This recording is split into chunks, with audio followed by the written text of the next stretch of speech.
और बहुत सुंदर कहा है महाराज।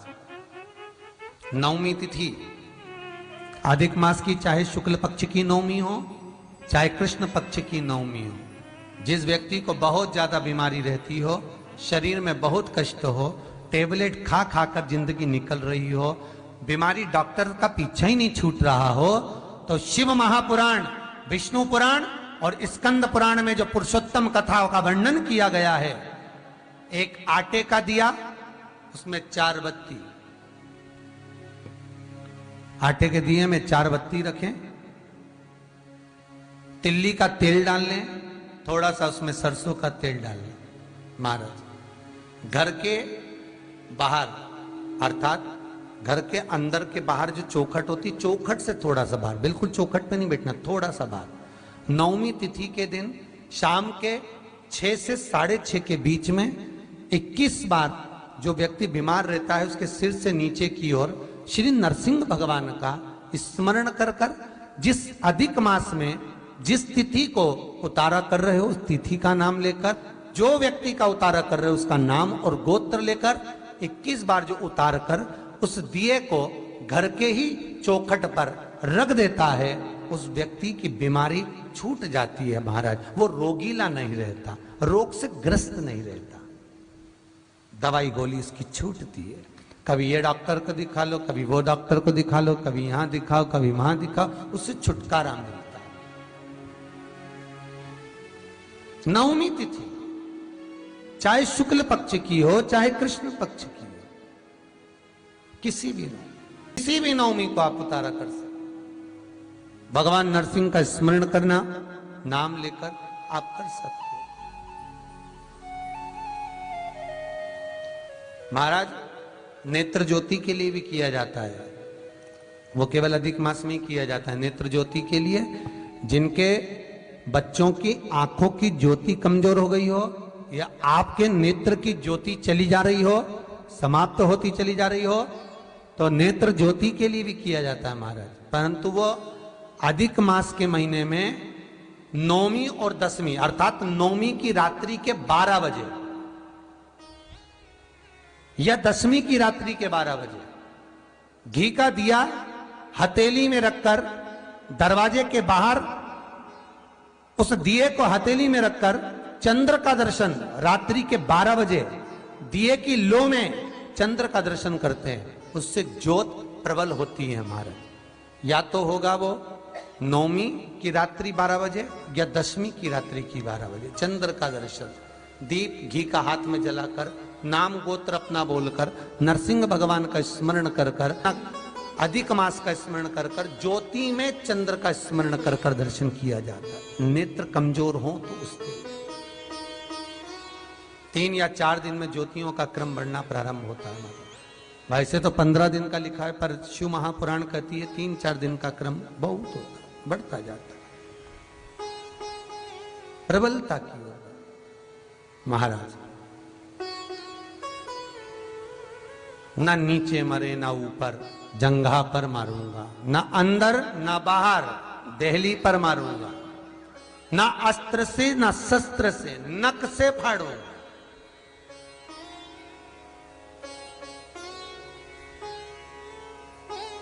नख से। हिंदू धर्म में शास्त्र प्रमाणित कहता है महाराज, तुलसी का दल, बेलपत्र, दुर्वा, शमी का पत्र अगर नख से तोड़ दिया जाए तो भगवान को समर्पित नहीं होता। बहुत ध्यान देना, पुरुषोत्तम मास की कथा सुन रहे हो आप, अधिक मास की कथा। भगवान नरसिंह ने हिरण्यकशिपु को नख से फाड़ा था, नख से। वैसे तो शास्त्र प्रमाण कहता है, विष्णु पुराण में तो ये लिखा हुआ है कि अधिक मास के महीने में नख से काटी हुई कोई अगर फूल की पत्ती भी है और उसको नख से काट दिया गया है तो वो समर्पित नहीं होगी। तुलसी का दल नख से काट दिया गया है, वो समर्पित नहीं होगा। दुर्वा नख से तोड़ दी गई है, समर्पित नहीं होगी। शमी पत्र नख से तोड़ दिया है, समर्पित नहीं होगा। पुष्प नख से तोड़ दिया है, समर्पित नहीं होगा। भगवान को समर्पित नहीं हो सकता। अश्विन अधिक मास हो चाहे कोई सा भी अधिक मास हो, विष्णु पुराण कहती है।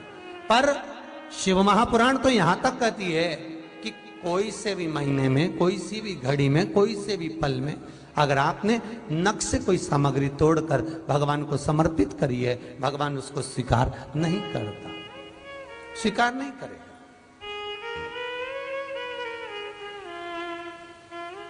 कईयों की आदत रहती है तुलसी का दल भी तोड़ेंगे तो नख से तोड़ देंगे, डंडी नख से तोड़ देंगे,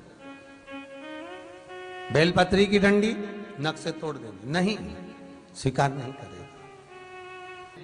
चौखट पर भूल कर भी बैठ जाते हैं, उनके शरीर में बीमारी बनी रहती है, चाहे वो 50 डॉक्टर बदल लें, चाहे वो 50 जगह पर जाकर दिखा लें, चाहे कितनी भी आभूषण मोती रतन माणिक बदल बदल कर पहन ले, तो भी उसके शरीर में कष्ट रहेगा ही।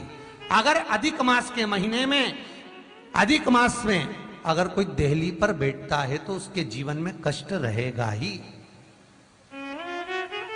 स्कंद पुराण कहती है, हमारे खंड में भी वर्णन है शिव महापुराण, कि किसी भी नवमी में आप आंवले के पेड़ के नीचे घी का दिया लगाकर मौली, मौली मतलब हाथ में जो नाड़ा बांधते हैं, लच्छा, मौली लच्छा नाड़ा, हाथ में बांधने वाला पूजन वाला धागा लाल, घी का दिया लगाकर 5 परिक्रमा आंवले के वृक्ष की कर लीजिए और परिक्रमा कर कर धागे को वहीं पर छोड़कर थोड़ा सा धागा और अलग से लेकर किसी टहनी पर उसको कामना कर कर बांध दीजिए। महाराज 10वीं तिथि को, नवमी को तो ये करोगे, 10वीं को वापिस जाकर आंवले के पेड़ के नीचे घी का दिया लगाइए और जो धागे की आपने टहनी पर जो धागा बांधा है उसको खोल कर लिया, अपने हाथ पर बांधकर उसी धागे को पहनकर अपने काम के लिए निकल जाइए, आपको सफलता प्राप्त हो जाए। स्कंद पुराण में आंवले के वृक्ष का बड़ा महत्व है।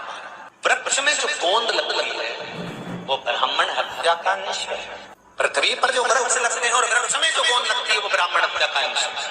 बंजर भूमि ब्राह्मण हत्या का अंश है। इसलिए हमारे यहाँ शास्त्र कहता है, तुम्हारे बहू का अगर जापा होए, बहू की डिलीवरी होए, बहू को संतान होए, तो खूब घी में गोंद तल तल कर खिलाओ।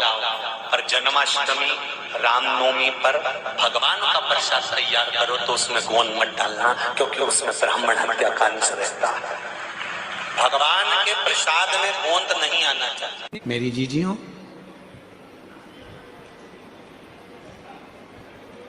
कभी कभी जिस व्यक्ति के शरीर का ताप नहीं उतर रहा, ताप मतलब बुखार, बुखार उतर ही नहीं रहा, डॉक्टर अपना काम कर रहे, उनको करने दो, क्योंकि डॉक्टर शिव का रूप है। डॉक्टर दवाइयां दे रहे हैं, देने दो, डॉक्टर शंकर का रूप है। वो जांच का बोले जांच कराओ, दवाई का बोले दवाई खाओ, सब कुछ करो। उसके बाद भी अगर आधी रात को कोई डॉक्टर नहीं मिल रहा है और बहुत तेज बुखार शरीर में चढ़ गया है, बहुत तेज बुखार चढ़ गया, बहुत तेज। महाराज, एक यदि बहुत तेज बुखार चढ़ गया है और उतर ही नहीं रहा और उस समय पर कोई अपने दवाई भी दे दी, सब कुछ कर लिया, पर फिर भी वो बुखार उतरने को तैयार नहीं, तो अपने ही घर में जो भी शंकर का शिवलिंग हो, जो भी शिवलिंग, उसको तुरंत एक पात्र में रख लीजिए और हाथ में 2 कटोरी में या 2 पात्र में जल ले लीजिए और भगवान शंकर का नटराज रूप का दर्शन करिए। अपनी बुद्धि में नटराज भगवान का स्मरण करो कि जो चारों तरफ नटराज जी के अग्नि है, चारों तरफ। आप लोगों ने नटराज मूर्ति का दर्शन करा है कि नहीं करा? किस किस ने करा है जरा बोलो? सबने करा है ना? नटराज भगवान के नत्य की मूर्ति में चारों तरफ अग्नि का गोला है, चारों तरफ। नटराज भगवान का, नटकेश्वर महादेव का स्मरण कर कर दोनों कटोरी में जो जल है या पात्र में जल है उसको धीरे धीरे शंकर भगवान पर नटराज भगवान के चारों तरफ जो ज्वाला है, अग्नि है, उसका स्मरण कर कर चढ़ा दीजिए। शिवलिंग को उठाकर वापिस अपनी जगह पर रख दीजिए। जो कटोरी में जल इकट्ठा हुआ है प्लेट में, उसमें एक वस्त्र गीला कर लो और उसी वस्त्र को गीला करने के बाद एक चावल का दाना उस पात्र में डालकर रख दो जिसमें पानी था।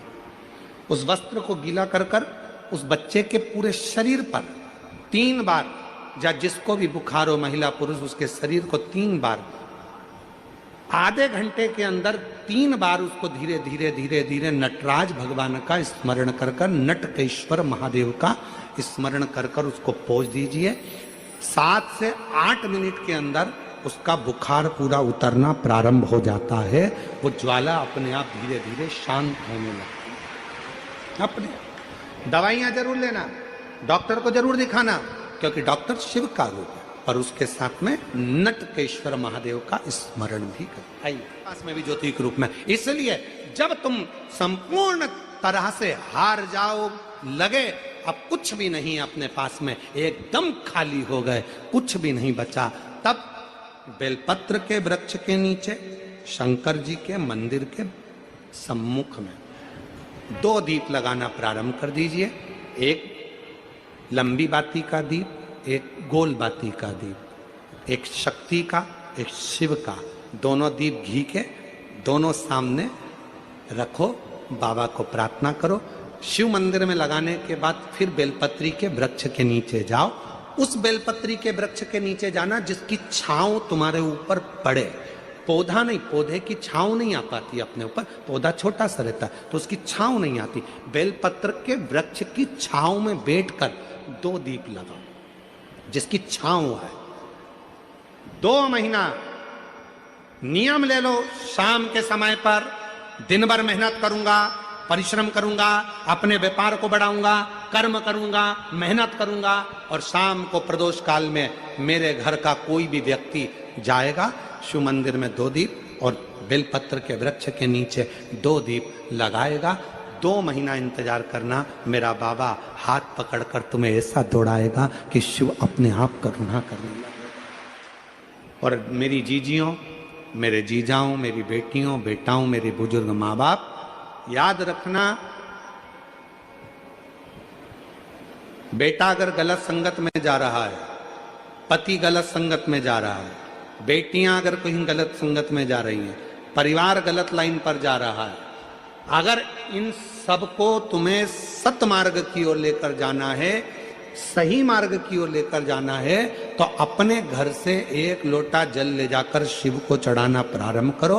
वहां से थोड़ा सा जल लाकर जितने भी घर के सदस्य हैं उनको आचमन कराना, पिलाना चालू करो। वो ना पिए तो एक जग के अंदर पानी में थोड़ा डाल दो और सबको वो पानी पिलाना प्रारंभ करो, या अपने घर के दरवाजे पर उस जल को छींटना प्रारंभ करो, या अपने घर के दरवाजे पर श्री शिवाय नमस्तुभ्यम एक चिपका दीजिए, लगा दीजिए, लिख दीजिए, जिसके नीचे से ये बार बार निकलेंगे तो निश्चित है हमारे घर में कभी कोई बुरी सोच, गलत विचार या गलत मार्ग कोई नहीं पकड़ेगा। एक ना एक दिन सतमार्ग जरूर सामने आएगा,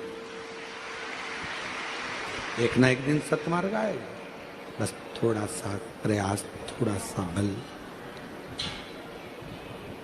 शंकर भगवान का 1 लोटा जल सारी समस्या का हल। एक